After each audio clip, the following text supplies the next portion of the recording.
Hi అండి, అందరికీ నమస్కారం. ఈరోజు కృష్ణానది దిగువన ఉన్న నీటి ప్రాజెక్టుల వరద నీరు ఇన్ఫ్లోకి సంబంధించి తాజాగా ఒక కొత్త సమాచారం అయితే రావడం అయితే జరిగిందండి. నేను ఈ వీడియోలో దీనికి సంబంధించి పూర్తి సమాచారం అయితే ఇచ్చే ప్రయత్నం అయితే చేస్తాను. కాబట్టి ఈ వీడియోని చివరి వరకు చూసి వచ్చిన సమాచారాన్ని తెలుసుకునే ప్రయత్నం అయితే చేయండి. ఇంకా లేట్ చేయకుండా వీడియోలోకి అయితే వెళ్దాం. వివరాల్లోకి వెళ్ళినట్లయితే కర్ణాటక, మహారాష్ట్రలో కురుస్తున్న భారీ వర్షాలకు కర్ణాటకలో ఉన్న ఆల్మట్టి డ్యాంకు వరద నీరు అయితే పోటెత్తింది. దీంతో ఆల్మట్టి డ్యాంకు భారీగా వరద నీరు అయితే వచ్చి చేరుతుందండి. కృష్ణానది దిగువన ఉన్న ప్రాజెక్టుల నీటి నిల్వలు ఒకసారి చూసినట్లయితే ఆల్మట్టికి నిన్నటి నుండి ఏకంగా 1,05,000 క్యూసెక్కుల నీరు అయితే వచ్చి చేరుతుంది. అయితే ఎగువ నుంచి వస్తున్న వరదను దృష్టిలో పెట్టుకొని దిగువకు 65,000 క్యూసెక్కులు విడుదల చేసి నారాయణపూర్ ప్రాజెక్టుకు అయితే విడుదలైతే చేస్తున్నారు. ఇంకా నారాయణపూర్ ప్రాజెక్టు విషయానికి చూసినట్లయితే ప్రస్తుతానికి 65,000 క్యూసెక్కుల నీరు అయితే ఎగువ నుంచి అయితే వస్తుంది. అయితే ఇదే ప్రవాహం కొనసాగినట్లయితే నారాయణపూర్ ప్రాజెక్ట్ ఒక్క రోజులోనే నిండే అవకాశం అయితే ఉంది. అదేవిధంగా జూరాల ప్రాజెక్టు కూడా నిండుకొండలా మారిపోయింది.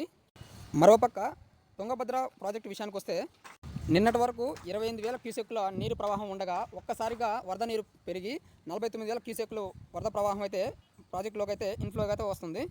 అయితే ఆల్మట్టి డ్యాంలోకి ఎగువ నుంచి భారీ వరద నీరు వచ్చే అవకాశం ఉందని డ్యామ్ అధికారులు అయితే అంచనా అయితే వేస్తున్నారు.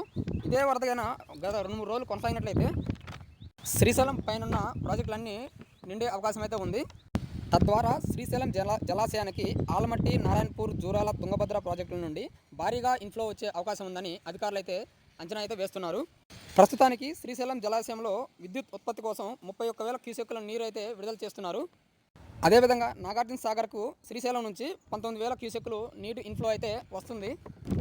కాబట్టి ఎగువ నుంచి వస్తున్న వర్షాలను దృష్టిలో పెట్టుకొని నారాయణపూర్, జూరాల, తుంగభద్ర ప్రాజెక్టులను ఏ క్షణాన్నైనా గేట్లు ఓపెన్ చేసి నీటిని కింద దిగువకు విడుదల చేసే అవకాశం ఉందని అధికారులు అయితే చెప్పడం అయితే జరుగుతుందండి.